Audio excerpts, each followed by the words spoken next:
Hello, hello, hello. What's good, everybody? It is Thursday night, and we are ready to get right back into it. And I'll tell you what, I am ready to talk about some things with this episode and this series, and see if how close we are to getting it. And for everybody that just kind of comes through and clicks in and clicks out, just to let you know, we always do a little bit of trivia just to see how much you actually know about the show and what you remember about every episode. So even if you don't make it all the way through, try to go back to the end and see if you can answer the trivia questions at the end. Have some fun with it. But we're about to get into it. I see out there Jake Cruz. We got John Haymaker out there in the chat. We're about to get into it, and I got some things to talk about it, and I can't wait to talk about it with two of my favorites. We got AK Murder Watch in the house. What's good? What's going on, bro? What's going on? I'm here.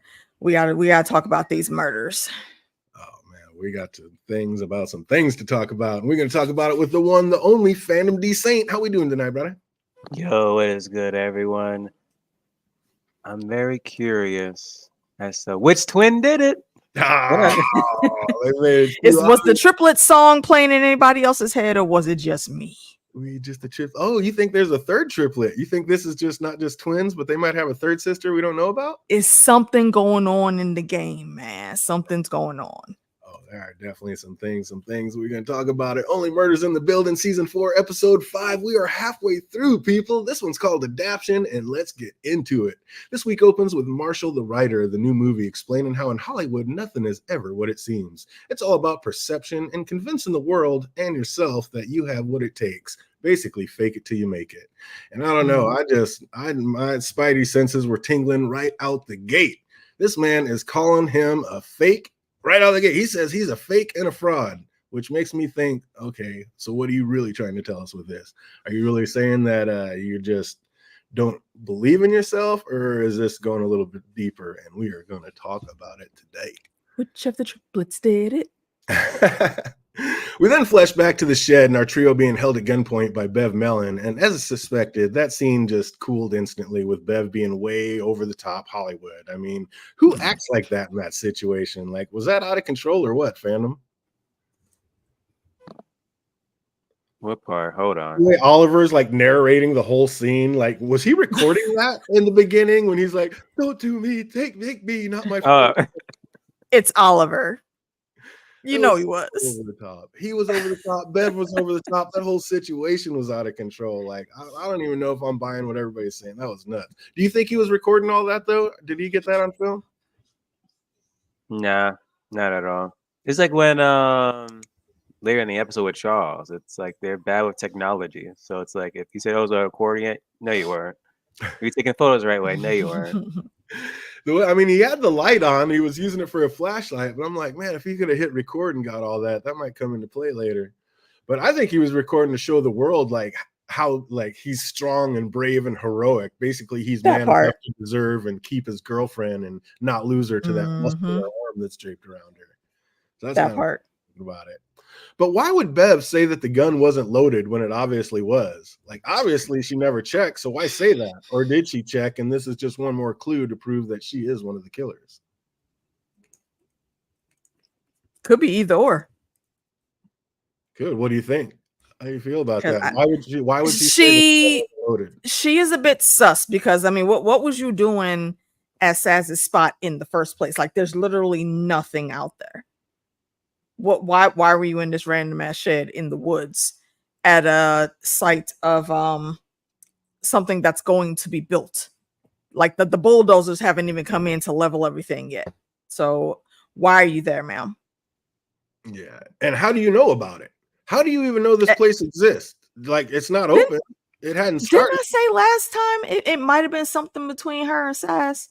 Well, that's what we were saying. Well, when they said that she had a relationship, scary relationship she was trying to get out of, that's kind of the way we're the stalker. Like maybe that, they're in a relationship and this is her kind of looking for clues, looking for something. But I think it might be something else. And we're definitely going to be talking about that. And how can Mabel still be that green? Like, just going to come right out and ask Bev if she's the killer? Yeah, you caught me. I confess. I did it. Like, call the cops. Like, what are you talking about? Call the cops so I just lose everything, my money, my job, my credibility. Yep, I did it. You caught me. Like, who would confess right there to anything? Like, and give up everything? Come on, Mabel, you're better than that. I was just like, what? And then they ask again, Bev, did you kill her? She said, no, I did not. but I think somebody on the movie may have. So, Why did she skirt that question so many times, though? why? You literally could have just outright said no, but you made it so they had to ask you like 4 times. And made it all weird. Like, just yeah, it's something there. I don't know what exactly it is, but it's something there. How big a suspect is Bev? Or are we even buying her story at all? No. What about you, fandom? You buying Bev? You buying anything she's saying? Honestly, I do. What I don't trust in this episode is the writer. Oh, Marshall. Yeah. Number It's one. the only person I just don't like at all. No. But Bev has a pretty airtight alibi, but could she be involved in like some other way? Because it was a bit odd. She was the last call that Saz made right before being offed. And that would definitely have given her a motive. Like, and we saw that it showed that Bev's phone that Saz called at 11:07 right before she got murdered, but she said she was at a party back on the West Coast. So that would be a 3-hour time difference. It would be 8 o'clock. So why? Whose phone did they look at? Bev's. She said Zad gave me this voicemail, and she played the voicemail, and the voicemail came in at 11:07, and Saz died just a couple minutes after that. But that was on the East Coast. If she was on the West Coast, it would have said 8:07. So is that just it depends. Depends on it honestly could be a glitch, because I've had my phone do that when I'm visiting on the West Coast, and then coming back here, the time doesn't always flip back right away. It's weird, and I know that sounds unrealistic, but I'm just on my phone. I've seen it with my own eyes. The time zones sometimes don't connect like that. They don't show that transparently when you're looking at times for messages. Yeah, and you're right, Jake. In the message, it did not sound like Saz knew her. It sounded like they needed to talk and they weren't in a relationship. So yeah, I'm with you with that. What's up, LK? I see you out there. What up? Absolutely. So yeah, I don't know if that was just a glitch, if that's supposed to be a clue we're supposed to pick up on, if that's just something the writers didn't really think about, or I don't know what that was, but that just no, I'm sure they thought about it. They don't put anything in here, even if it's nonsense. They put it all very purposely. But yeah, that was just pretty cool. That was pretty crazy. And Bev said investigating a murder is exhausting, and I'll leave the investigating to you, and I'll take care of getting the movie made. And I don't know, why would she even, like I said, why would she even know this place? I'm just not buying her whole story. Like, she is so sus about this whole situation. Very that. And then, of course, comes the best part of every episode. And I got to be honest, like I was just telling in the chat, like I was in double digits rewinding the opening credit scene before I finally figured it out. And it was just like the shadow of the forkleaf clovers. When I saw that on the building, I was seeing it, but it just wasn't registering that was the Easter egg. And it was the same thing with this one. How did you get it right away, Phantom? I was like looking, like what's new. And literally as like it was like about to end, I'm like seeing like footprints on the floor. I'm like, okay, that has to be it. Or like was there always like footprints on the floor? No, yeah, I had to go read back. Yeah. I was like, oh my God. My eyes are not tuned to finding these things just yet. Unbelievable. I tried to look, but then after like the 4th time, I was like, okay, I'm bored. It took me so many times. I'm like, it's here. I've never not gotten it. What is going on? And then yeah, you realize that you're just, oh my God, they slipped it in so smooth and clean. Like the footsteps in front of the building. That was so dope. Retracing the kill scene. That was awesome. Back at the Arconia, Charles does his best to try to impress Detective Williams, but she's not happy. She thought being called over that they'd be a lot further along than this. And to boot, her scrumptious little fuckable baklava isn't even here, so she is not happy at all. I just love how Charles quieted her down real quick. Like when she called them amateurs, he said, let's us not forget these amateurs have not once, not twice, but now thrice bested OMITB homicide. So let's just take He's not wrong on it. You're gonna put some respect on our name, ma'am. So good. I was loving it. But so now they have 3 murder boards. Detective Williams says this is way too much and they need to narrow it down. But I think this might be a clue telling us that there's going to be 3 murders this season. Just about to say that. Oh my God. Season was 1. The second and third was sense. like 2, and this season is going to be 3 murders. I think one of them and is the the whole writer. reveal, and the whole reveal with oh wait, it wasn't just one. Like that. That's why the triplets theme song was in my head watching this whole episode. Yeah, I'm with you there, LK. I'm not buying that phone thing. I think that's just really weird, and that's just telling us something. Like I said, that's telling us. It is random. You're right. It doesn't always happen. I think it's telling us that she was not back west, that she was indeed over here on the east coast.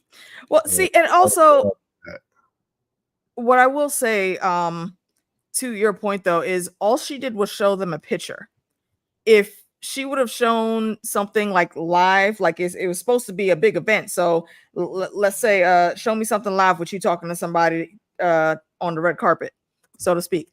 That I might believe. But this is just a picture. You could have did anything with this picture. It's not hard. I mean, look at the damn picture that's on my name. I manipulate shits all day, every day, and I'm an amateur. So yeah, it's not hard to put you somewhere and make it look like you're someplace else. That's true. Oliver said they've been shot. There might be 2 more dead. Exactly. We're going to get there, Cruz. And I don't think that was Oliver. I think that was Howard that said that. But yeah, definitely. That's insane. But yeah, so I don't know. We have 3 murder boards. Detective says too much. I think the 3 murder boards is letting us know we're going to have 3 murders this season. And also when Mabel brought up their like life rights check, Charles like started boasting how he had already sent his to his accountant out of country and then remembered there's a cop in the room. I was dying. He adjusted that story real quick. Like, so absurd. Like, dude, you didn't even need to go around about that, because I guarantee you, baby girl don't even care. No. She's not some. Now, is she a great cop? Yes, I think we've seen that. She cares about her job, but that little shit, that's your money. She's not gonna fuck with nobody's money. You do what you do. She did give him that little look though, like, oh, like, and she's like, oh, well, yeah. I think that was that plausible deniability. Like, don't put that shit in my ear, so I don't have to do nothing with it. Do you? Don't let me know what it is. Also hot off the presses, Oliver has figured out who the arm draped over Loretta belonged to. And we were right. It was a co-star, but that was a lot of photos, and his reputation seems to precede him. So does Oliver have something to worry about, fandom? Of course he damn does. It's like the entire episode. They're like freaking, oh, that actor with the snoring. Like all this, like, oh my God. It was just ridiculous. Oh, y'all disrespectful. Is she gonna get I think we need to trust her a little bit more. And I say the same to Oliver. Yo, trust your woman. If you got to go around town all day long telling people that's your woman, well, that really ain't your woman. But she's not giving you any cause to ever do that. So calm down before you ruin the best thing that's going in your life right now. And or man up. I don't know. You're a grown-ass man. Call the woman and be like, what's up with this? Stalling. Pictures, you know what I mean? Stop stalling like he did. Take your ass out there and go ahead and progress this relationship like we know you want to. What the hell are you holding back for? Yeah. You ain't got too much longer on this plane of existence, bruh. Being more than ridiculous. Yeah, exactly. Life is short. Let's get it. Not saying it's an excuse though, but I think now we're just like almost like just worried because it is other previous relationship, like his like ex-wife. Didn't she cheat with someone else? So now it's like, wait a minute, now I'm in a new relationship. Oh yeah, with a new woman, and now it's like, okay, is she now going to cheat on me? Mm-hmm. So I can see like, why is he now reverting to this state of like him being more jealous and like worried? 100%. But make a phone for as long as they see, and that's what I'm saying. You're in here, you're inventing this whole scenario in your brain. So if you don't go and actually confront this, if you keep going about it the Oliver way, you're just going to end up being freaked out, and then you will ruin the best thing you got going for you right now. Exactly. Don't mess it up. Like Mabel already saved you once from doing something stupid. The chances you got. I like how he said, like, that guy's perfect physique reminded him of him when he was doing the elliptical twice a week. Bruh. Dude, the whole time he was giving that little spiel, I was like, bro, Oliver, sir, what are you talking about? So he could go ahead and run and act out the 12-minute gauntlet. Sir, they had to help you off the radiator. Right, yeah. Exactly. What you mean? Like, hey, I'm not busting these, but I put too much in these knees. And LK, I was thinking the exact same thing, 100%. I'm like, what if it's all just mist that he's putting out there to get it going because actually he's gay? I was thinking exactly. Even in this day and age, you could say that it's cool to be out if you're famous. That is not true on all levels. Yeah, that is not true on all levels. So he might be in a position to where he still thinks he needs to hide. And what better place to do that? And like Zach said that it was like a gender swap, Snow White and the Seven Dwarfs. We don't know which part and how many parts got gender swapped. So it could not have been both, like just been one. So yeah, I think it could. So he might have tapped all seven and they might have been all guys. So yeah. Or they just got drunk and they're homies and they were quite fine with the rumor being out there that they would be his beard if need be. Just like that. Also liked when Mabel was trying to figure out exactly like what it is that she does. Like, you do this. Yeah, but what is this? Like, she was out there. Mabel's quarter life crisis is kind of bothering me. Like, I get she's worried about like her permanent residence, but this ain't her. This just a lot of the vibe she's been giving off this season so far. Like, boo, you are much more than this. We've seen you be much more than this already. What are you doing? Yeah, that's true. I would have to say I don't think it was a total waste for Detective Williams to go there. Like, she does get the gun and gets to run Not that. at all. So that might give her some more clues.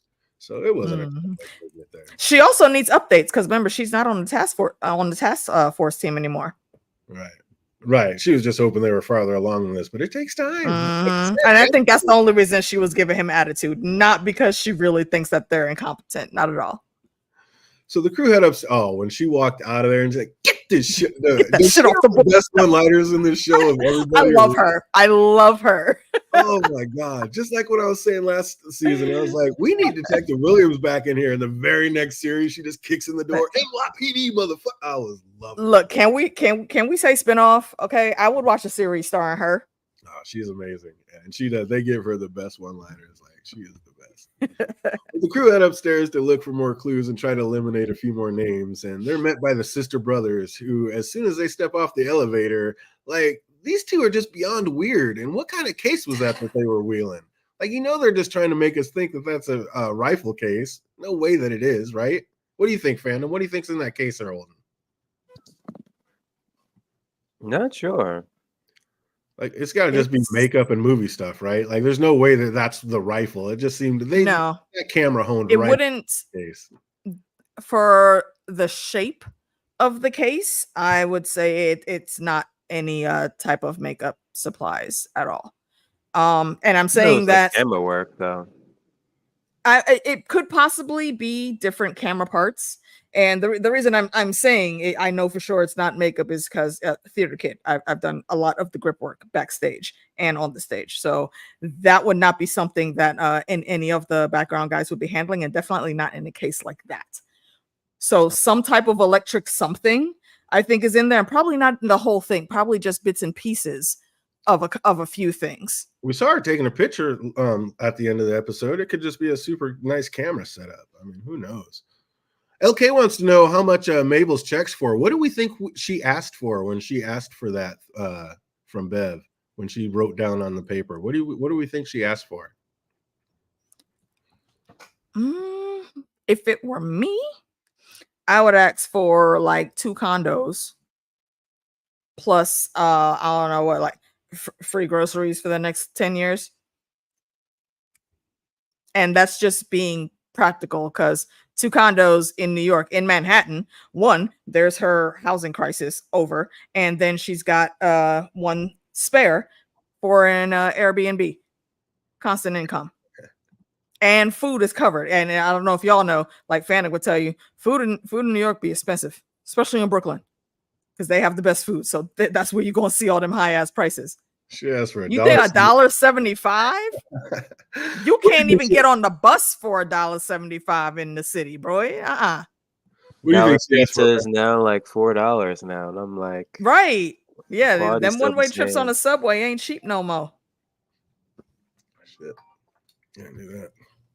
Oh my goodness. Yeah, I don't know. What do you think it is, Phantom? What do you think she asked for?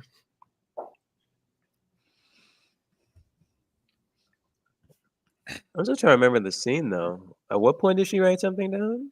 This It wasn't in this wasn't it like episode. This 2 was like episodes ago? yeah, 2 episodes Yeah. ago. Or no, actually, it was in season 1 season 2, episode 2. I mean, when she asked for what she wanted when she was at the party. Oh yeah, now okay. On the paper, and Yeah. even Marshall's eyes like got all big when he saw it. So, what did she ask for?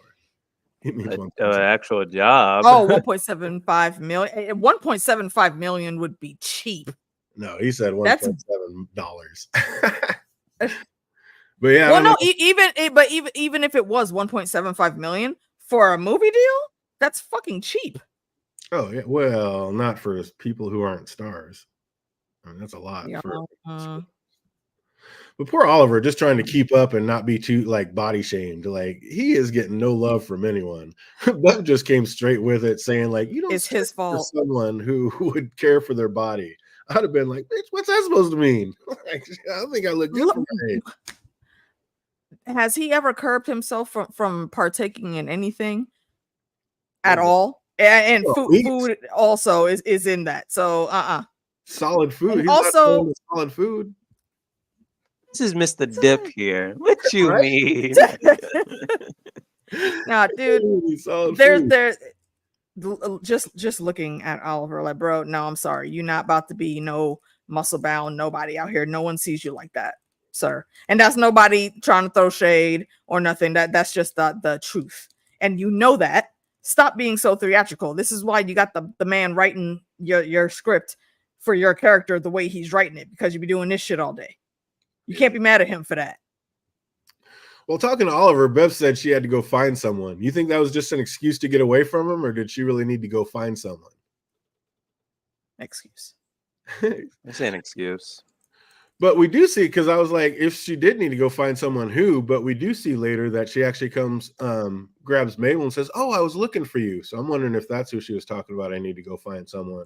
And if so, why is she so gung-ho with Mabel? Is it really like she says, like, you're the one I want to attach myself to, and she thinks she's going to make money through her? Or is there just something deeper going on with that? Because she seems crazy addicted or just way too into Mabel for some reason.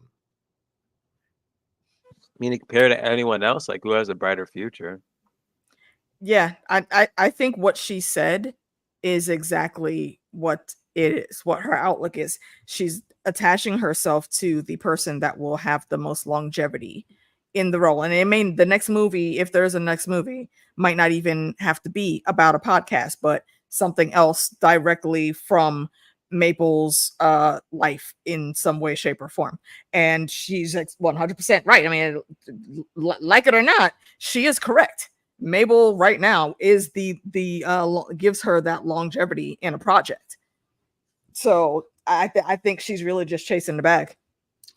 Or maybe that's something to do with what Mabel wrote down on that paper, and it's got her nervous or scared or something. Like I said, it made Marshall's eyes bug out when he saw it. So I'm just, what the hell did she write on that paper? And what is it? Because yeah, Bev seems to be just all in and just a little too gung-ho for Mabel. I mean, like, see, that's what I'm saying. That's that her. You're right. Her reaction, it is strange, but I mean, even like all it's just money related.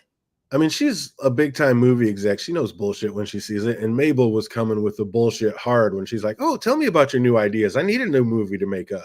And she was coming up, and Mabel was just obviously just pulling shit out of her ass. And I think she's doing that. Yeah, and I think, and you're right. I think she does absolutely see that. But she's doing what she's doing now, I think, to try to coax Mabel in the direction that she wants. See, Jake put that up there. The first line that was just in my head was freaking Deadpool and Wolverine. They're gonna make you do this until you're 90. Yeah, they did. I mean, and she said, like, my gut was to go with the one that was under 80, which of course, yeah. Mm-hmm. Yeah, she's just looking to see what she could squeeze, how to get Mabel in the right place to be a moneymaker. I think Mabel let her know, and now they're veering because Bloody Mabel might just be the mastermind of all this. Here we go with the Bloody Mabel. Might be the big murderer, and Bev knows, and she's scared playing along, so she don't get got. While walking through the suite, they run into Howard, aka the real murderer, and who now has a new wardrobe and new vocabulary. He seems to really be into his new job. Will he keep it and like fly back to Hollywood with the sisters, or just let it run its course and stay here in the Arconia when push comes to shove, fandom? You better go and with the sisters. Like, come on, this is your big break. That could be the main actor and thing, but now this is it. This is it. Wasn't he like this in the previous season though? Was he like the assistant? Uh-huh. So I'm like, at this point, you just do this. They'll become an actor. And let's not get it twisted. He is not just an assistant. He is an on-set documentarian / talent liaison. With the foot point. Wait, hold on. I got the foot point. I was. Don't forget. That's exactly what I was about to say. Don't forget the foot point. Oh, he didn't give us the full move, but we got half of it, and it was enough for me. I was like, he absolutely always must be the drama. Oh, that was so good. When I got that, it's my favorite. Brought it back. Loved it. I loved it. But yeah, that's going to be interesting. Clipboard and everything. What's going to happen when this show gets ready? Is he going to go out to Hollywood and stay with the sisters? Does he stay in the Arconia? It's interesting because he's the mastermind. He'd be out here killing fools. We can't lose our murderer. He's definitely the murderer. Just think about it. When we see just the opening credits, we see our three main characters, how it always ends. Like we see him in the building and we see him like at the very end of it. But who else is in every single one of those? Howard walking some kind of animal that he murked lately. Like I'm telling you, he is the mastermind murderer of all of it. We're going to find out. The long game, people. The long game. Then we have Charles trying to be all smooth, like walking around the place taking pictures like of his ear hole. Of his ear. In the wrong way. Like these two would be so lost without Mabel watching their every move and keeping them in line. Dude. Ridiculous. And I love how Mabel always says it. She's like, yo, I wonder if the camera is pointed the right way. And then she's looking at him like, do you think maybe you could like turn the sound off though? Oh, like, and she's not even walking like super close to him, but it's still loud enough to hear. That's why everybody's looking at him strange, not because he has the camera or his disguise is even bad, but they can hear the damn shutter, bro. Come on now. First, I thought it was just us, the audience, like able to hear it, but then I'm like, no. Knowing this show and then Charles, like you can literally hear it. And on top of that, as like I'm watching, I'm like kind of looking at the phone. I'm like, I don't think it's even like pointing the right way. And when the moment Mabel mentioned, I'm like, I was on the floor. Like, and also, come on now, y'all. I understand that technology isn't like big for you and Oliver, but we 4 seasons in, man. Y'all can't be doing this. So it's absurd.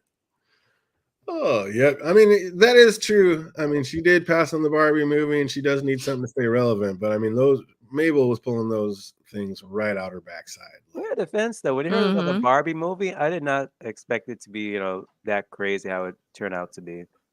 I don't think anyone expected it to be. I think it was always going to be good, but for how well it hit, that was the unexpected part. I mean, I feel like if they would have gave the respect that they gave to Barbie to Jim, then the rest of us 80s kids would have had a cool ass Jim movie, but they screwed us over. So yeah, I'm still a little bitter about it. I was not as hyped about this movie as everybody else. I thought it was ridiculous. I mean, it was ridiculous, but it was dumb. I didn't think it was like ridiculous. If it didn't come out around the time as Oppenheimer, I don't think it would have. Well, yeah, because people were already at the theaters. Yeah, the complete opposite that was. I don't know, a good yin and yang, but yeah. Well, they had to take it back to season 1. That's what these sister brothers want everybody to be dressed up like season 1. But yeah, his camera was off the chain. I'm glad she took the iPad away from him. She needs to take everything away from these two. Mabel asks, where do we start? And Charles suggests looking for someone who looks nervous, like that guy, pointing straight to Marshall. But once Marshall realizes that they're there to question as a suspect, he couldn't be happier. He thought they were like everyone else, was just there to ask him to do more rewrites. Mans fell over just because they looked in his direction. Like, bro, what? Why are you so skittish? You know what it reminds me of? The freaking scenes in Chronicles of Riddick where Vin Diesel's looking at the ops like, well, yo, why your boy so skittish though? What is wrong with you? So like, I understand you feel like you're in disguise and you're having to hide your true self for whatever reason. And again, hashtag which of the triplets did it, but you don't need to be this nervous on the floor. How do you even survive life? coming outside of your apartment if you're falling over just because someone looks at you. Well, that's just it. They kind of fly right through the scene. Like Charles just told us, a great place to start is to look for someone who's nervous to see us. Marshall couldn't have looked more nervous. The writing like plays it off to make us think that it's just the rewrites he didn't want to deal with. But what if that's the lie to cover up the truth? Indeed. And what if the truth is just what he said in the beginning? He felt like a fraud even after getting his script picked up to be made into a movie. So what if that's because he is a total fraud? What if that's the thing that Saz called Bev about, and also the sensitive thing that she wanted to talk to Charles about? She already knew about the movie, and even more so, she knew that the real writer, or who the real writer of the script was. And that's what she was about to talk to Bev about. She was about to tell her, you hired the wrong writer.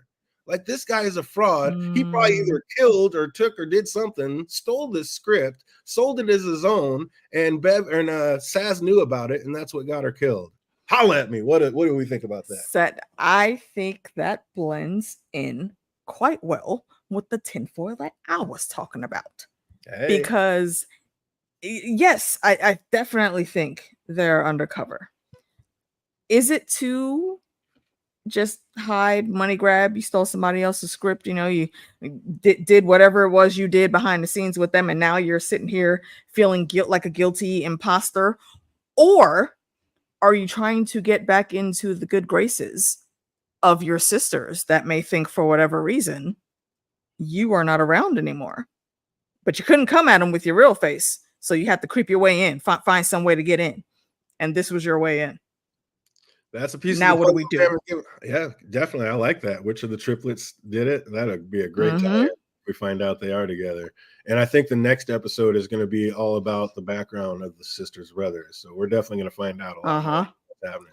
Stole the script from who? I mean, that's a piece of the puzzle they haven't given us yet. But I definitely think that's a thing. This is the first time that they've even given us the thought that this guy wasn't the person that wrote it. So, I mean, what's up, fandom? Am I out in left field? Am I crazy? What's happening? We starting to tie some shit in? What's going on?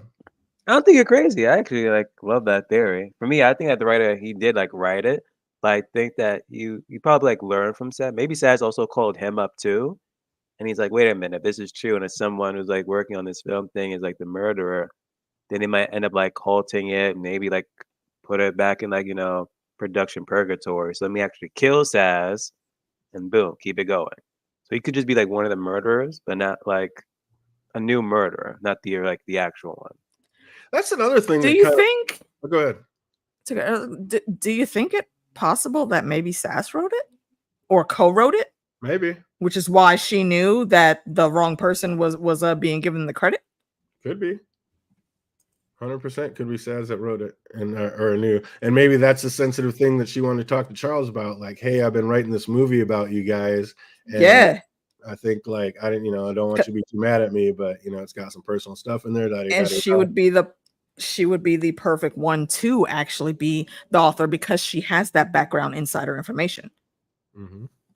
So it could be Saz who wrote it, but for some reason, I think it's somebody else who wrote it, and Saz knew and was gonna. Saz knew, and that's what. Yeah, but it could be Saz who actually wrote it, but I don't get her as a writer for some reason. But yeah, it could have been. But I just think she knows who did write it.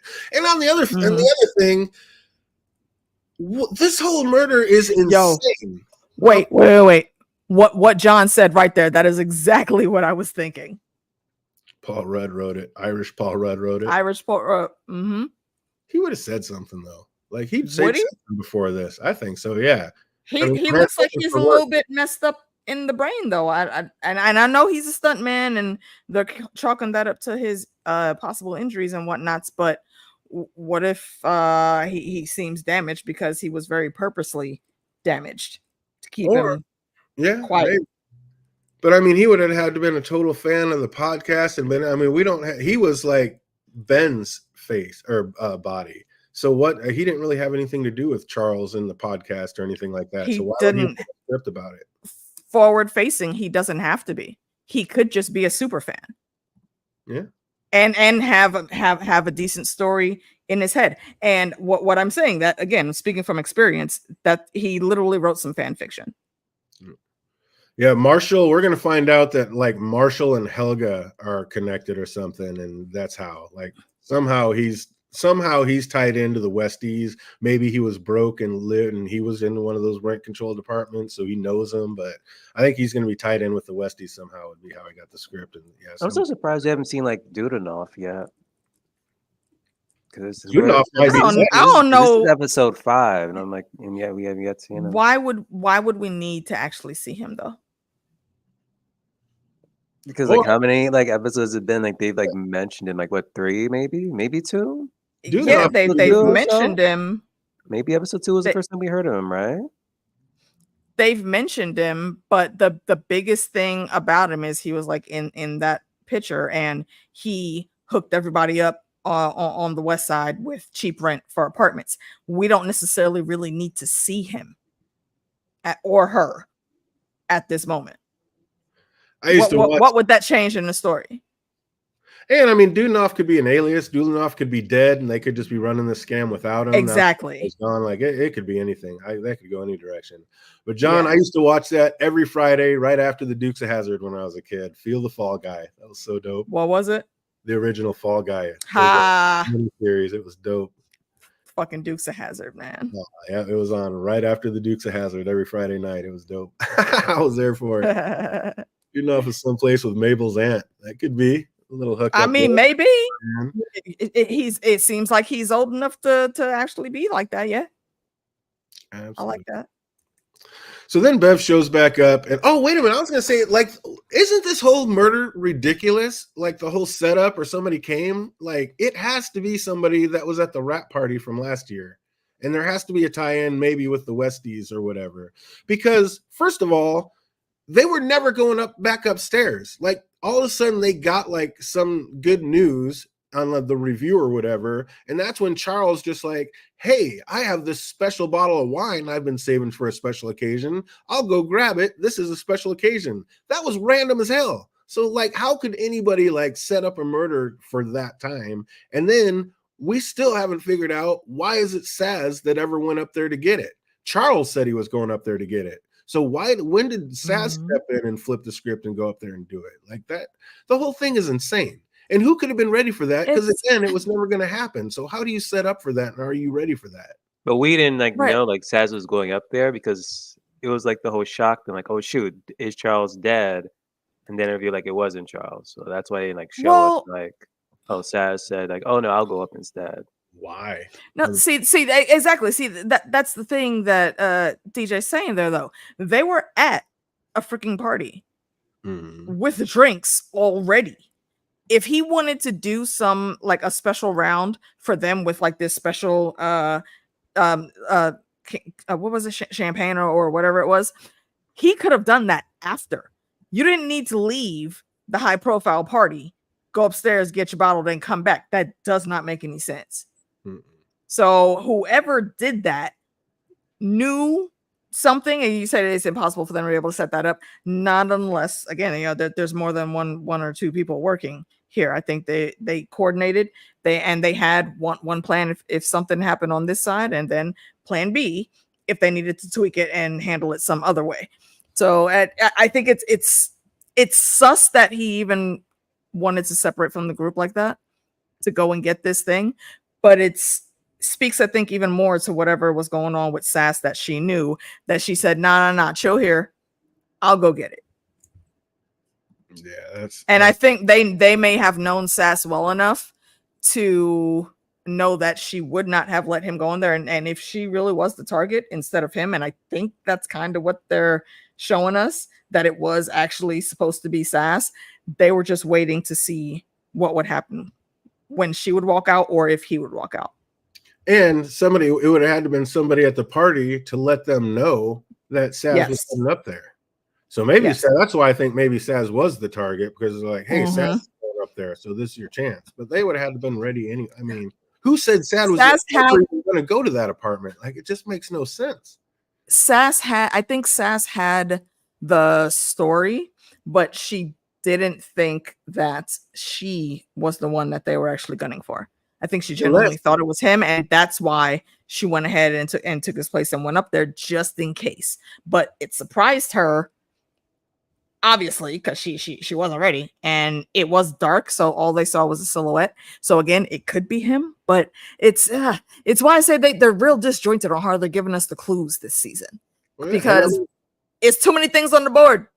Yeah, they said last season that she heard people talking over a ham radio that people wanted him dead. So I mean, what's that about? And then again, she made a call. Somebody might have been tracking her, like looking at her specifically, like, okay, they're following her. Saz already called Bev. So Bev has somebody following her, like, okay, she knows we need to get her taken care of because she's going to waiting in the wings. And we can't have her ruining this movie. So somehow, and that's what the. No, my bad. Go ahead. No, it's just it just still doesn't make sense how that person was across the way and ready to shoot into Charles's apartment in the dark like that. It just, I don't know. That's just too much. It was a whole operation. It wasn't just some one lone person sitting there waiting. No, there were eyes on the ground watching. Hit a bump on the cell or a walkie-talkie. Hey, they're on the move. Be ready. But yeah, to be set up over there and already ready to go. I mean, obviously they could have been there, and that's why the lock was on the door, and so they were sitting there waiting for somebody to be able to shoot into Charles' apartment. Yeah. But again, to know Saz is going at that time, there's no way to know that. So that's just insane. Yeah. Whoever was on the other end of that radio also knows that it was Saz that got.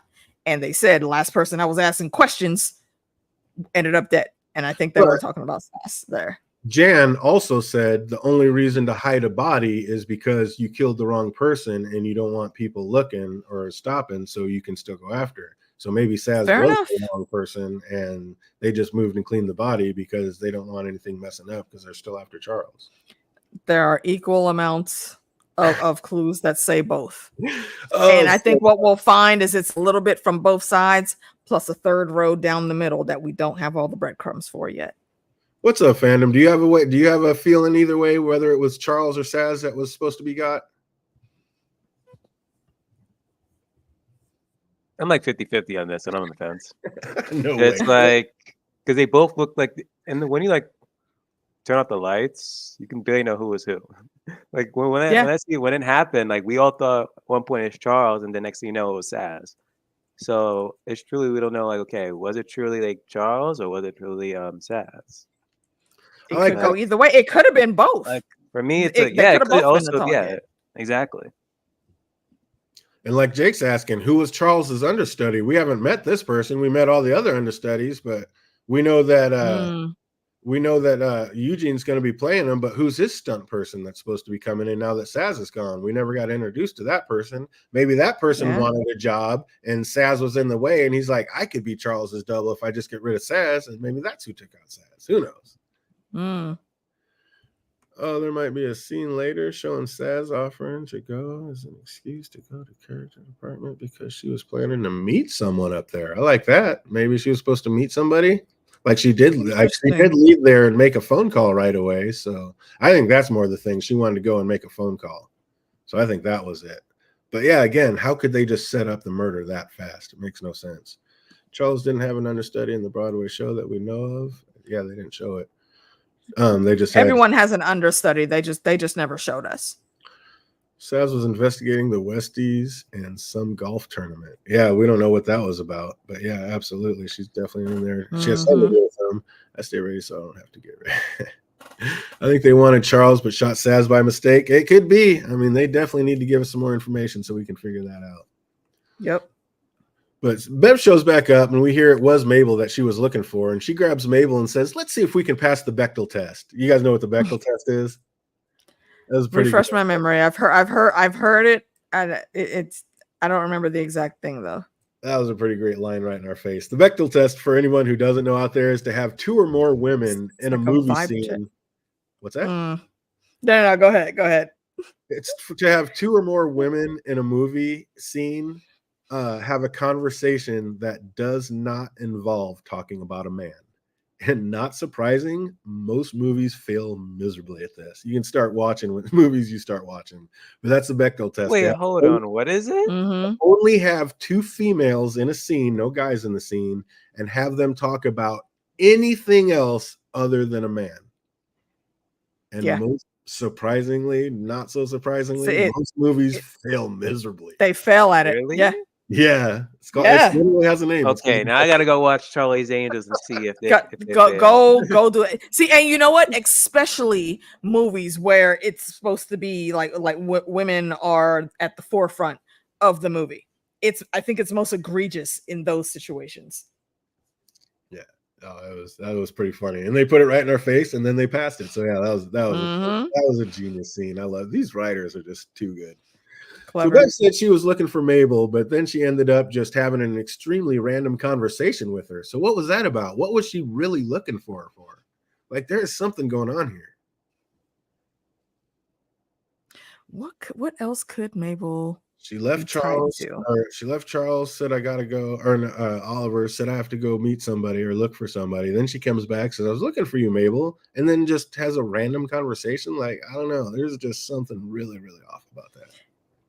She's trying to get into Mabel's head about something, and I'm thinking it is to try to coax her because again, she's going to be around the longest of the trio, so it makes sense to try to have her like on your books.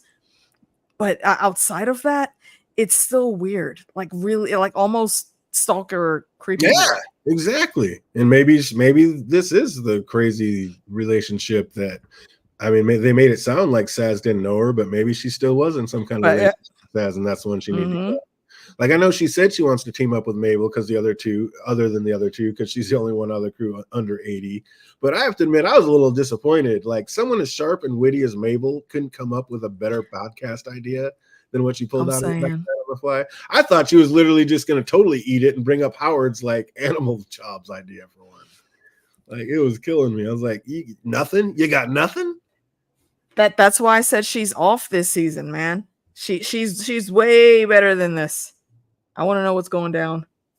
Yeah, that was insane. Is Bev just being a good proactive producer trying to grab Mabel and sign her before the movie blows up and she gets too big? Or I don't know. Like I said, I just think there's something more devious behind her and why she's being so nice to Mabel. It's just weird. Do you think there's anything off fandom about their relationship? Nah. It's just kind of show being the show. Just business. Think so? While trying to ask Marshall about his whereabouts the night of Saz's murder, he just seems to be getting giddier and giddier. He's actually excited to be getting questioned by the crew. Even has Charles telling him what a great writer he is while Mabel asks questions. Like, Charles couldn't really be bothered about questioning Marshall. He was too enamored by the way he was being portrayed in the movie script. So is this guy just being smart and like writing things to make him happy to keep him off the scent, or because I got both eyes on Marshall right now. Yep. Like Oliver, however, was not so hyped about his portrayal. He's being called a secretarian Peter Pan or a male Tinkerbell. He said, "I do not walk like that." And then where is the lie, though? Where is the lie? He could not help himself. That is the way he walked. I don't walk like that. Sachet, son. Had to take a whole 10 seconds to try not to put the sachet in there. Come on, man. I was dying. Come on. You could go on RuPaul's Drag Race right now. You don't even got to be in drag and run all up and down that damn runway. Okay, sachet away. That was amazing. But all's not lost. It's actually a good thing that they brought him up to the apartment to question him, like so he could see the murder board and bring up a very good point. The timeline does not work out. And this actually brings up a point we've been toying with ourselves, that maybe it was actually two people that pulled this job. And we see pretty much by the end of this that that's absolutely going to be what happened. And so, I mean, what two suspects are first on your mind? Like, if you have to pick out two, I mean, where are you at? Writer. You like the writer, and who else? Like, if it's a two-person job, who is the second person? No, I'm convinced now it's three people. Yeah, convince me. That's it. See. All right, I like it. Mine is also the writer, but since you say two, the brother sisters are always mentioned together. Not once has it been separately, like this one's over here doing this one's over here doing that, and they're literally having silent conversations in real time with each other. So I count that as one. So them and their long lost brother that might not actually be their brother. And I'm only saying that because of the fake beard and the very soft features, how they look outside of the extra hair, whatnots. Although it was a stupid disguise, I do agree with Mabel. That shit was horrid. But yeah, those are my choices, all three of them. What about Rudy and Helga? We know Rudy's still hung up. He's in love with Helga. He's like, I told you I erased her. I tried proving, like, he's going out of his way to prove that he's not. He's absolutely still talking with this woman on the ham radio. He's like, they're looking at my phone, so we're going to have to talk through the ham radio. So I think Which one's Rudy? Rudy's Mr. Christmas. Oh, no, it's not. Oh, yeah. And okay, and Helga is Helga's his ex-girlfriend who used to be part of the Weirdos, who's not part of the Weirdos anymore. I think Helga's the one who might. Oh, yeah. Oh, you are you the one that you said you were thinking that was the missing person from the picture? Mm-hmm. I think we probably have seen Helga, but since her face has been crossed out, like we haven't been like, oh shoot, it's her. Yeah, this whole time. It's true. Yeah.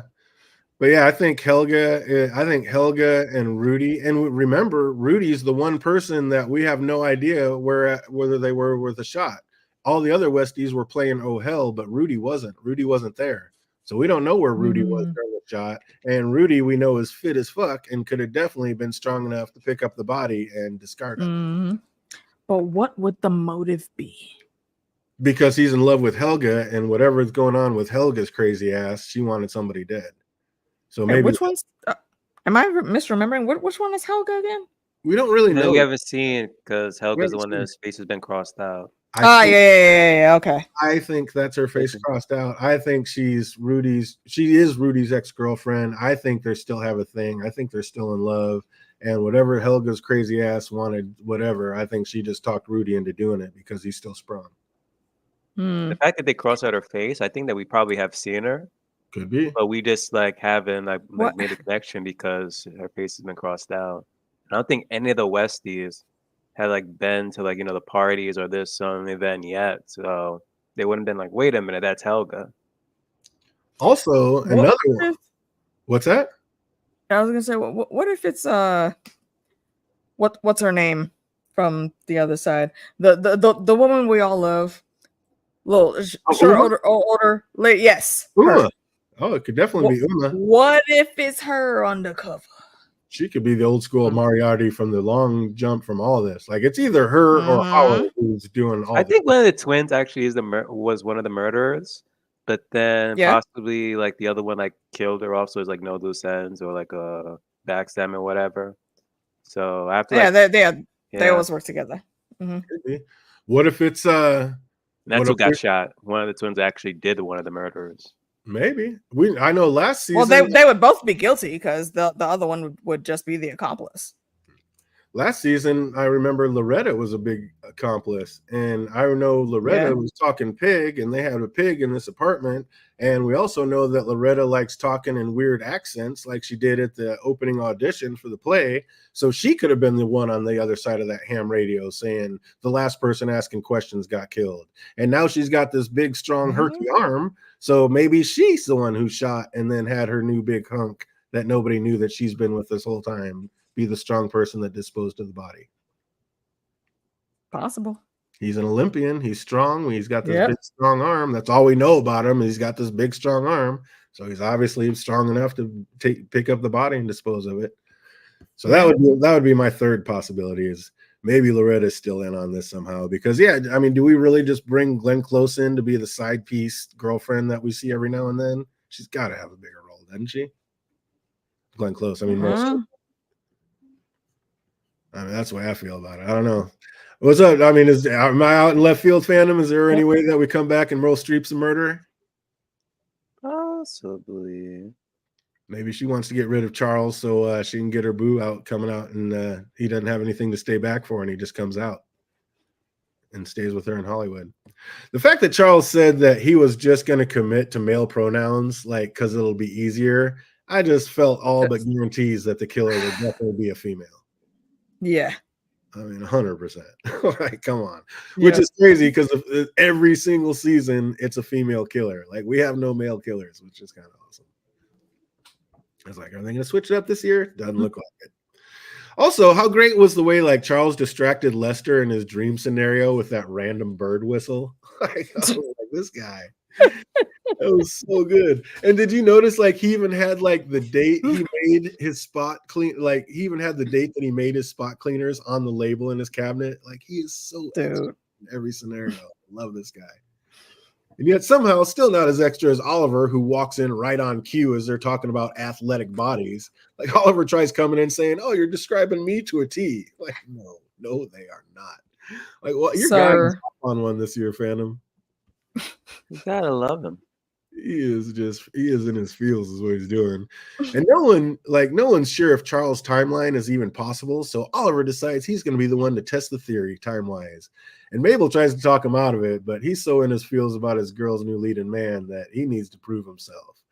And then like he does right out of the gate. He's like, "Well, aren't you going to help me down?" Like, yeah, you're fit as a fiddle, guy. In your prime. Spent 20 grand on these knees. You said, "I am not about to bust them. I put too much money into it." Then we get another quick peek at why some are calling it only cameos in the building as Oliver runs outside and is slowed by a bunch of kids on a leash. And then when he yells at him to move, we get the sick cameo from one of the greatest yellers of all time, literally yelling his most famous line at Oliver. That was awesome. Like, "Are you serious? You cannot be serious." Like, you guys are probably too young for that, but he literally did that during a match in one of his tennis matches way back in the day. Just went. Wait. What's that? I'm sorry. What are you speaking? John McEnroe, when Oliver went outside and started yelling at the kids, and then John McEnroe. Yeah. Casually walks by. And then he looked at him, was like, "Are you serious? You cannot be serious." That's literally exactly what he was yelling at a line judge when a line judge called one of his shots out. Like he just didn't he like throw a tantrum on the fucking court? Like, yeah. I remember that's that what they shit. were doing, but that's how they brought this back, and that was just amazing. I was loving it. But yeah, it was like I love that he came in to do it and could laugh at himself also. Oh, dude. I think that's so cool when actors do that. And it's literally what he's the most famous for. So I mean, yeah. Like even the Giant Tamer was like, "Is that John McEnroe?" I was like, "Yes." Get them residual checks, baby. Of course, that's what you made famous for the most. Get that money. Oh, so good. Oliver finally makes it back almost 40 minutes later, and he seems he went through it and like he had some revelations on 38 minutes. From one side of the building to the other. Like he said he even failed at being a protector of the city's wildlife. Like, although he didn't want to elaborate on that part, Mabel asked him, like, "Did you punch a bird?" "I'm not gonna elaborate." I was dying, dude. I mean, you know what though? Them pitches in New York is different. Okay, I'm not gonna fault them. If you got to give them a judo chop or a kick, sometimes I'm just saying they deserve it. Okay, That's don't why they're come for gonna me, get Peter. a statue soon. There's a reason why. That's why what? They're gonna get a statue soon in New York City. Yeah. I'm Lovely. Like, of all things, soon we're gonna Of have all to Easter egg things. get a statue next. Absolutely. Yep, there were twin murders. Mom tried to kill her, and the actual murder ended up being a guy. But for the most part, they always try to bring it with the female killers in the show, it seems like. And you already know when Lester came in talking about posing for Robert Mapplethorpe, like just Google it. Of course, instantly I had to. He's like, "I may be behind a gimp mask, but it was me." Did either one of you Google that after he said that? I did not. I was like, who is it? What's the reference? Oh, the Robert Mapplethorpe is a famous photographer. And it said like and they literally say in the show, just Google Lester the door guy and Robert Mapplethorpe. So of course I had to, and sure as shit, like there he was there. There he is. Well, I mean, it's the fact that it says it on Google that he has that name with Lester the doorman. Like that's pretty big. You do it, and then like he does one of his famous pictures as a gimp, and he's like, "Yep, I'm in the gimp mask, but that was me." What's up? You think that really was him? I know you might not have seen it, but is that real? Knowing this show, possibly. It might be, or it's a variation on whatever actually happened. I think it might be. Wouldn't surprise me. They're pretty good at weaving things in like that. Sick Pulp Fiction. Oh, absolutely. But yeah, I don't know. I did that. I was like, I wonder if that really was him. That was the way this show throws in real life stuff is just amazing. Mabel realizes that the shoe print on the murder board matches one found upstairs. That means there's pretty good chance that the murderer is still in the room. So she made that discovery with Marshall still in the room. What if he's like in cahoots with the killer and warns them like of what the crew already knows? And what if he did? And what if that's why somebody gets shot later? That I feel like that's highly possible, because I don't know why exactly, but I feel like the writer and those girls are connected somehow. And it obviously, I was saying the triplet song, they're obviously not triplets, but there's 3 of them, and I think it would be a very, very good spin if that's what it ended up being. Yeah, that'd be awesome. Like, I know the trio got to the photo shoot, and one of the sisters said like this could be triggering, and then the other one said shoot. Like, there's a nice little play on words there right when they get there. Mm-hmm. Up later. And speaking of nice, like, I couldn't have been more excited to get another iconic Howard toe point. Like, when he first went off on Eva Longoria talking about I will not be like some common PA, then immediately gets it. Like, oh my God. And then he yells at the other one. It's so good. Dude, what would we do without Howard in this series? Oh man, hilarity. Then Eva helps Mabel out with a plan to find the matching footprint, and after doing so, she tells the story of how it's actually she who made the government legalize gay marriage. So you're welcome, gays. I was like, no, they did not, dude. What? I rolled my eyes so hard on that. Yeah. Like, come on, bruh. I understand this jokes, but come on, man. In that context, unnecessary. Right? I was just like, where did that come from? Unnecessary. So crazy. And then during the shoot, Zachary iterates to Oliver that Jack Junk fucks hard. Like, hard. I was just like, you're not making my man feel any better. Are you kidding me? He's like, that's my girlfriend's like co-star. He said, oh damn, bro. Right. I'm sorry, dog. I feel for you, man. You might have to, look, I'm here if you need to talk. All right. Maybe it wasn't all 7 of the doors. Maybe it's just 5. And I will stand by. Who was it that had put it in the chat? Was it Jake or Haymaker? Okay. That he probably is gay. Yeah. And the rumors are started because he is an awesome person, and people that get to know him in the industry and become his friends want to protect him. So they're quite fine saying, "Oh yeah, we banged. Mm-hmm. It was me, her, him, and this one tech that was just on the set for a weekend." Yeah. It wouldn't surprise me at all if that's what happened. Absolutely. What if that shoe happened to be mass produced? Yeah, we saw the shoe print. Do we think there's any chance that somebody else is wearing that same shoe that she's wearing, and that's just a shaggy dog to throw us off, a little red herring? What do you think, Phantom? No, because I still think it's like one of them, the sisters was the murderer of the 3. The one of the sisters is. So I'm thinking like they were like kind of like right on it, but the other sister's like completely innocent. How would the other sister be innocent? I mean, both of them. For me, it's like I don't think both of them are the murderer, because it would be like way too obvious. They're telling us like both of them did it. So I think like one of them. Well, one of them had the gun and did the actual act, but the other one was still an accomplice. Because there had to be the lookout. What were you about to say, Phantom? Go ahead. So like, because at the end of the episode we hear that gunshot, so I think it's like of the 2, like whoever the person who did like the shooting killed the actual person who actually was like was the accomplice or like the shooter or whatever. The one who like took the body. The one who took the body was the sister, and then there's the actual shooter. So I don't think that the other sister was the shooter. Oh, you don't think that? That's what I'm saying though. You're saying like the other one would be innocent. In how the laws work, she would not be innocent. She carried the body and helped cover it up, so that makes her an accomplice. They're still both guilty.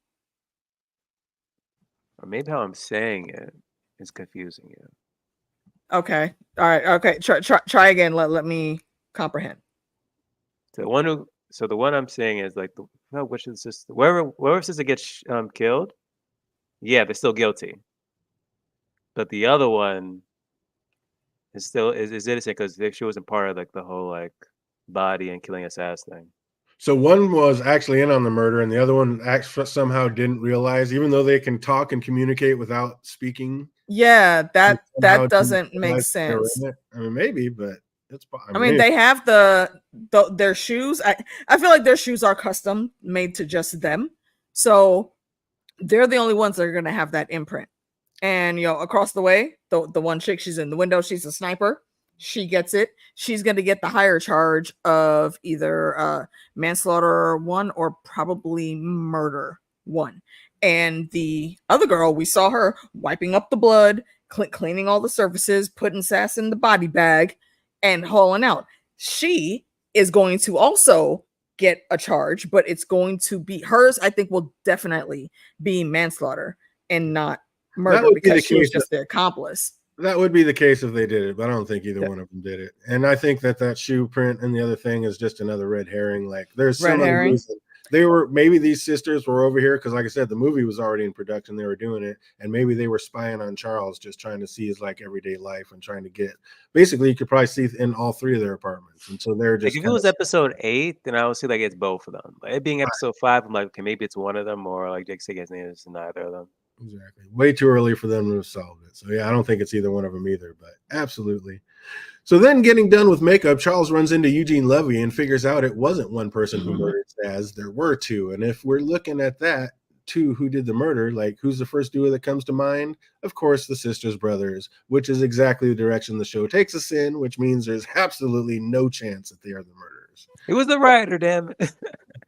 But the show is definitely setting it up like so that we already get the gist of how the next episode's going to play out. They're basically going to show why it can't be these sisters, or maybe they lean into it a little harder, but I don't think it's. We'll see.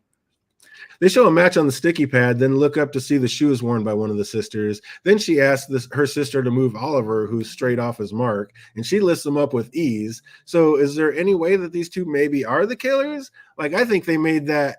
I think that may really be the sisters' footprint from the dust, like I said, but we're going to find out later that they were just spying on these trio for do the movie. I don't think it has anything to do with that's some hella sus behavior to just get like, scenes of personality for the person that you're supposed to be portraying on screen. I don't think they would have to do that. They literally could just say, hey, we need to shadow you, or we need to send someone to shadow you so we can be as accurate as possible with how you're portrayed. And that they wouldn't need to. They tried to do that. They sent the 3 guys to go over there, and it didn't work out without them knowing. Without them knowing that was happening, though, if they would have been told ahead of time, I think they could have gelled a little bit better. But they all looked surprised when they walked in, because and that's one thing we were talking about, like how y'all even get the key. That's weird. As Charles is putting the pieces of the puzzle together, he notices one of the sisters missing. Then we hear gunfire and someone yells out, "Oh my God, they've been shot!" And I'm pretty sure it was Howard who said that. So who's they? Because I almost feel like one of them might be the writer. And even if the writer got shot, I still think he might have been in on it. And maybe that's why he got shot, because they felt like the trio was getting too close to him and they didn't want him to. Unless there was that. Sorry, no, go ahead, Phantom. My bad. I do have a creative template with it that maybe like Jen back in season 1 had an accomplice, but wouldn't that kind of like be like a retcon? Like this whole time they never mentioned like she had an accomplice to her murder when she not her murder, like when she killed Tim Kona, was it? Mm-hmm. Yeah, but even then, it's like it would be like, wait a minute, this whole time, like she had like an accomplice, like no mentioning. Because if this whole film is pretty much like based off like the first ever one, then possibly like as they're like shadowing them and actually like deep diving it, maybe they realize that wait a minute, there was like an accomplice, and now this accomplice is making sure like, okay, let me out some people out so they don't. No, let me actually try to kill Charles so they don't try to do this movie, and boom. Maybe, but the thing that I don't like about that is the way she made mention that she hated how this murder was done. She likes it up close and personal and wants to feel it and everything. And she hates the fact that this was a sniper that shot from across the way. Like that almost disgusted her. So I don't think she would let an accomplice do that. Yeah, it's interesting because the breadcrumbs are all the same, but they can lead to so many different outcomes. Oh yeah, we don't. Like I said, we don't have all the pieces of the puzzle, but I do feel like we are. I gotta rewatch the other previous seasons so I can see. Okay, who could it be?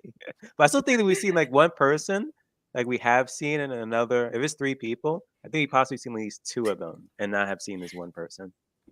Didn't they do like the silent conversation thing again once Charles and Mabel talked, and then they started looking around to when they saw the footprint, they started looking around to see where it was coming from. Then they saw the first sister, and then they looked at the other sister, and somewhere in those couple seconds with the camera panning back, the first sister had noticed they were looking at her. So I think the other one walked over there. They did their, telepathy sister chat in their brain. And then next thing we know, one of them is gone to go do something else. Mm-hmm. Or it could just be a huge frame up job. And I will still stand by that the writer is somehow related to them. And he feels very jilted about not being part of like the main family, quote unquote, something like that.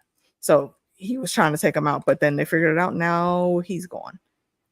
All right, we're all throwing tinfoil out there. Let me throw one out there. I can't be left out of tinfoil. But what you mean, another one? Like, then we get 5 already. What if of course we never stop. What if it was all an accident? What if it was all an accident? What if nobody was like I said, nobody could have known Saz was going up there. Nobody knew Charles was going to go up there at that time. What if it was a complete accident that she got shot? What if it was something like Rudy and Helga were in that other apartment over there, and they came into an empty apartment with a pig. Somebody's got to live in that apartment to be taking care of that pig. So what if Helga not necessarily? Well, whatever. But what if Helga was staying there? Rudy was there with her.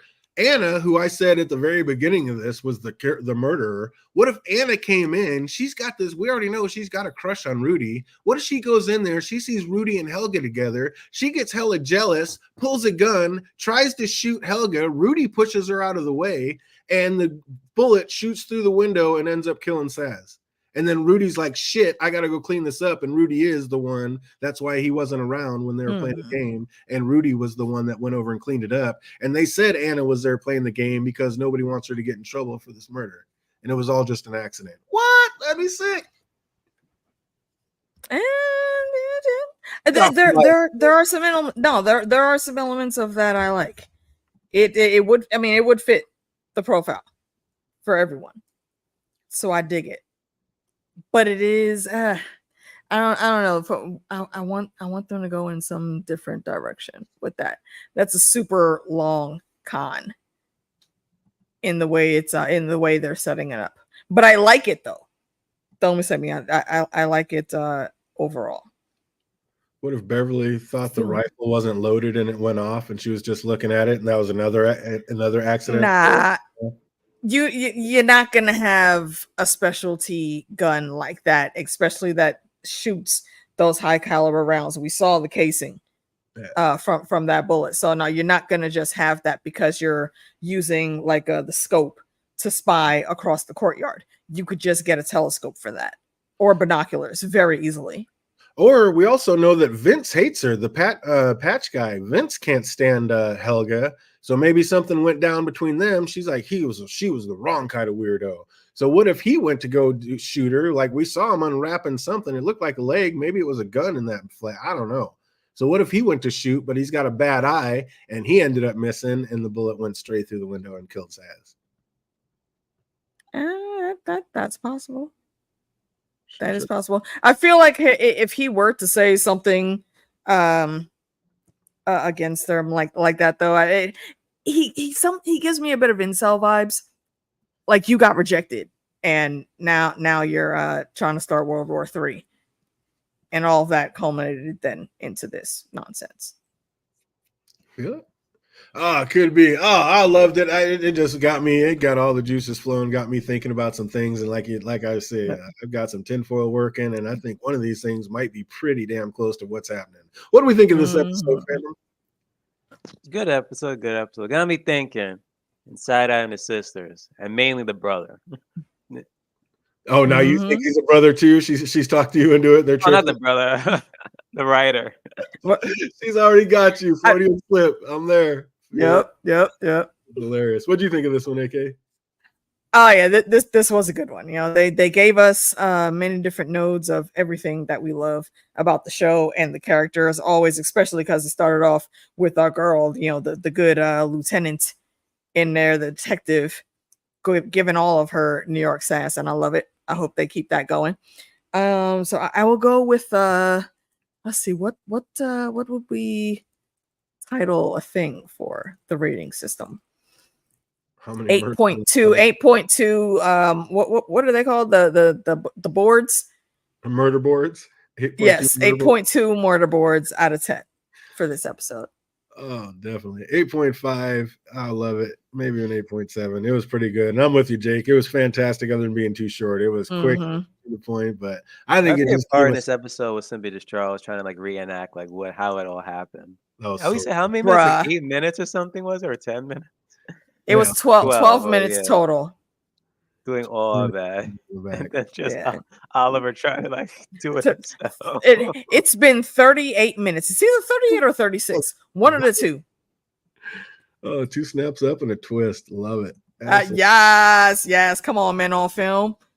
Bringing it. Also, as usual, we got just a few trivia questions. See what everybody remembers about this show. If you're watching, put the answers in the chat. If you're watching later, put them in the comment section down below. Oh, you already know. We're going to start with an easy one. Bev said she really needs a hit because she just passed on what movie? Barbie. You already know. Absolutely. They said it in the chat earlier. What movie did Oliver say he directed for VH1 back in the day? Oh, damn. Forgot that. Dang, wasn't it a sequel? It was. It was a part 2. You're absolutely correct. What was the company again? VH1. What movie did Oliver say he directed for VH1 back in the day? Oh, scratching my brain. If it's do you even know what VH1 is, Vandal? Yeah, I know. It was that channel, was it not? It hasn't been that big over the past couple decades. I didn't know if you would have caught it or not. I feel like it was probably some random autobiography of a very famous artist or a random dance party that they did have a couple of those. There we go, singing in the rain. Yeah, Jake got it. What is it? Singing in the rain too. I was like, wait a minute, it was a sequel? That's like looking it up. Let's yeah, see it, and yeah, I definitely spaced on that. And I think that was the theater kid in me saying, no, that sounds like trash, and it blocked it out of my memory. So good. You remember what year Oliver said he directed it? No, that's 1990 something. 97, 96. Still a thing. They play 2 shows on MTV. That is all. They don't even, not any videos. 80, no. Was it the 80s? It's VH1, so I feel like it's 80 something. I don't know. Haymaker and Jake both brought it home. Absolutely. Boom, 88. I was close. Absolutely correct. What time did Saz leave a voicemail on Bev's phone? 11:06. That is incorrect. Or 11:12. That is also incorrect. 10 o'clock. Damn it. 11:07.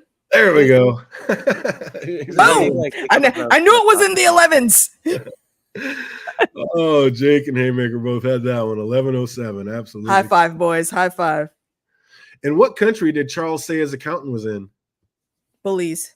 Hey, there we go. Back on track. Just knocked that one out. Too easy. Too easy. I know my Sudamerica. What did Charles quickly make up his accountant was doing out of country? Oh, what the fuck did he say he was doing? Damn it. It wasn't backpacking. Wait,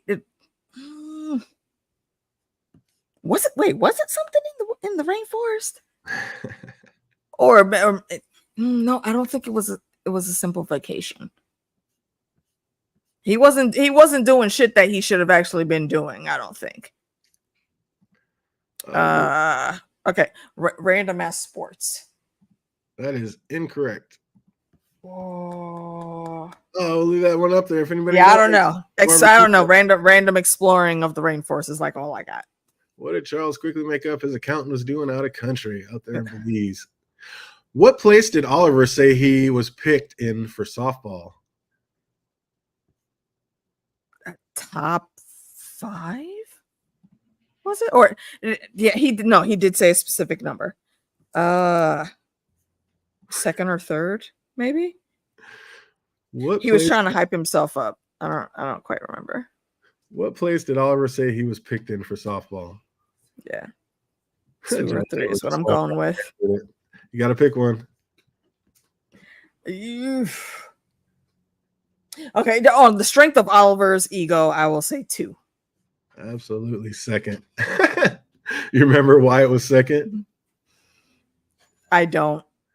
Extra credit. What's up, chat? Anybody remember why it was second? Oh, they already put it in. Right after the lesbian stage manager. 100%. 100% can confirm lesbian theater kid here. Yeah. Oh, when you said that earlier, I was crying. I was dying. Softball. How long was Marshall's stand-up act?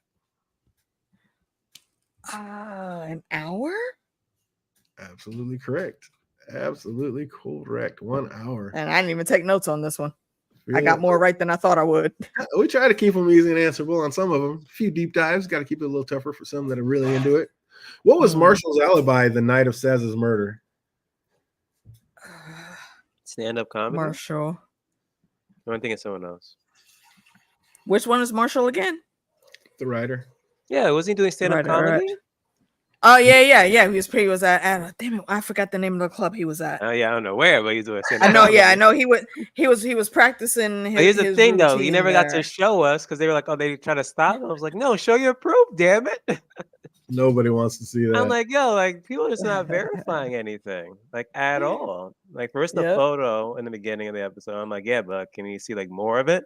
And then just like we're about to see like more, I'm like, can we see more of it? And so is that actually you? That's what makes it do you have the beard and stuff on, the glasses, or what's up? Oh, he knew as soon as he said an hour, everybody's gonna be like, no, we take your word. You're good. Ain't nobody gonna sit there. No, I'm like, I see this. Here's some extra credit, Tinfoil. I'm not convinced that the mustache and beard are the only disguise being employed there. What do you mean? I mean, there could be another layer to the mask, so to speak. I mean, he did say he has 20/10 vision, so he's got the glasses are fake. But the glasses, I mean, how he looks also could just be a mask, a very good latex mask. Oh, feel it. The whole thing's a mask. It's actually a Loretta under there. Feel it. He's running Mission Impossible. What bird call did Charles mimic to distract Lester in his telling of the murder recap? I knew you were gonna ask that. Was Lester even into like birds for them to even like say that? Damn I it. was like, we said like, has he ever like mentioned that before? Oh, so good. No, it's useless facts number 33. Oh, he's got them all. Are you kidding me? Well, when you're that brand of theater nerd, you have all that shit in your brain. Eugene called it out. It's like the history of wood, facts and brains. Like looks and brains. So good. So good. Oh my God, Jake came ready to play today as usual. Black cap chickadee. Okay, Jake. No, I see you, bruh. I see you. Okay, wait, hold on. Quick question. LK, what is it you're agreeing with me on? Sorry, I didn't look over it in the chat till just now. What did I say? Oh, that you are talking about how he has a bigger mask or whatever. Like he's hiding. Oh, yeah, definitely. I don't think it was a mistake when Irish Paul Rudd seemed to recognize Marshall. They just passed it off as he thought it was Mabel. Ooh. Wow. Yeah. Hold on, DJ Nah. We need to mark this on the calendar. It is a very rare moment when you surprise all three of us with some tinfoil. Okay, 10 cool points to you on that. Matter of fact, 50 points to Gryffindor. Well done. I thought it was a titmouse. What the hell is a titmouse? This is not ginger ale chess. Sir, we don't be talking about titties right now. But yeah, I love that, LK. Absolutely. That is not really, Flew right over kudos. That. Fantastic. Kudos. Fantastic. Oh, what year did Oliver participate in the Kickline fundraiser? Oh, the damn Rocketeers. Do they even still do the Rocketeers fandom? No clue. Mouse's birthday. Tim Mouse is a bird. Okay. Sorry. Absolutely, Jake, bringing it home again. 81. Absolutely correct. What percentage Well of done. Oliver's stories did Charles say might be true? I don't remember the scene that was in. He says, I don't care if even so-and-so percent of your stories are true. You still, it shows that you've lived an interesting life. 5 that it. It's in the higher teen range, so somewhere between 10 and 19. Oh, John and Jake both bringing that one home. 10%, absolutely correct. Yeah, you clever remembering bastards. There you go, AK. You already answered this one in the show. How much did Oliver say he sunk into his knees? Oh, 20K. And you already answered this one. How long did it take Oliver to run the gauntlet? 38 minutes. You already know. And he really thought he could do that, though. I'm sorry, Oliver. Come on, man. He said, I am not the protector I thought you I were was. not delusional. Clearly, but you knew that before you started, bro. That's like way longer than an episode. Yeah, exactly. Right? It took him that long. Oh, my God. Oh, it's written right there. What did Howard say his new job title was? Ah, damn it. It's what the fuck is your name? See, you got the comments up, so I can't see it. Damn it. Whatever DJ's name is, that's what the fucking title was. Oh, shit. That's good. What good timing to have that blocked off. That's amazing. Bastard. What did Howard say his new job title was? Get some. I don't know. Something with a toe point to the left. Yeah, toe point good enough. That's all we needed from that scene. Steve Best. Oh my God, He is always the drama. Oh, and we got to end it as usual on an easy one so everybody can answer this one. Who plays Loretta's new love interest on her series? What the hell were they calling him? Jong something or other? The Jongs? I thought it was going to be an easy one on the way out the door. What's up, Chad? Help her out. Who's playing Loretta's new love interest? I know it is. It's something with the J. Oh, and actually, I got a bonus question after this. What's his first name? Anybody know that one? LK got it. Anybody remember his first name? They used his last name as a verb, a noun, and an adjective all throughout all in the same sentence. That's impressive. Jake's gonna bring it home. Jack Junk, absolutely correct, sir. Well done, you. I'm gonna say in that universe, his parents were probably cool as shit to come up with the damn name like that. And follow-up question: how many of the dwarves is he rumored to have slept with? He said 7, but Zach said maybe it was only 5. Yeah. Either both answers are correct. He said that is how that scene went down. Oh man, absolutely awesome, man. LK, you blew my mind with that last one. Absolutely. Yo, yeah, kudos, bro. Oh, Gold if you guys star. were wondering about that last one, what Howard's actual title was. Yep, there it is. Unitarian talent liaison. Who talent he's scouting? Oh, he's so good. Absolutely, all of them. He's the murderer. He's got to keep an eye on everything. He is the killer, the head killer of all of it. Been there since day one. He's in the opening credits. He is our murderer. I will still put that on the right, and he's in the opening credits right there in the beginning because he is the puppet master. He's running that from the shadows. What year was Saz born? Ooh. Did they say that when they were talking about her dad? When they were doing that? I think they did. I want to say 1963, but I very well could be misremembering that. I don't know. I wanted to say like 68 or 65, 68, but yeah. What I remember is when I heard them talk about that, I remember that Dr. Martin Luther King and his assassination date. That's why I'm thinking 1963 because I think they were close together. I don't remember the board. Why would it have her birth date on it? That's weird. I don't remember seeing that. There's a few things on all of them. I mean, there's 4 murder boards. I've definitely missed a few or two, but yeah, I don't remember. Can I propose? If you could make a note, DJ, we actually go through the mortar boards on a random day. Yeah, there you go. Maybe try to break that out. That'd be a fun one. Yeah, have a fun full tinfoil session. Yeah, maybe we'll throw one of those in there. Definitely, absolutely. But yep, that's gonna do it for us. I think this is absolutely amazing. I think we got some great ones in. Like I said, LK blew our mind. Loved it. That was great. A bunch of sense. Yes. All right, check that out. Don't forget to come for trivia tomorrow, y'all. Citadel of Trivia. Citadel Trivia. Make sure you subscribe and hit that button so you know when it's coming on. Absolutely. Yes. We're talking about Batman. That's the theme. So bring all of your Batman and Batman adjacent family knowledge. Yeah, Thursday. We definitely switched this one over to Thursdays just so we're not waiting 8 days to be out. And we're doing the Penguin on Tuesdays now. So yep. Well, definitely it'll be between 5 and 6 on Thursdays for the rest of Murderers. And yep, we'll be doing the Penguin on Tuesday. And then after for sure, LK. Def come through if you're watching Penguin. Because our discussion on Monday was on Tuesday was fucking fire. The show is great. And shameless plug, don't forget to come check me and the ladies out on Monday. We're gonna be doing some more Lord of the Rings of Power, and then Wednesday more Interview with the Vampire. So come through.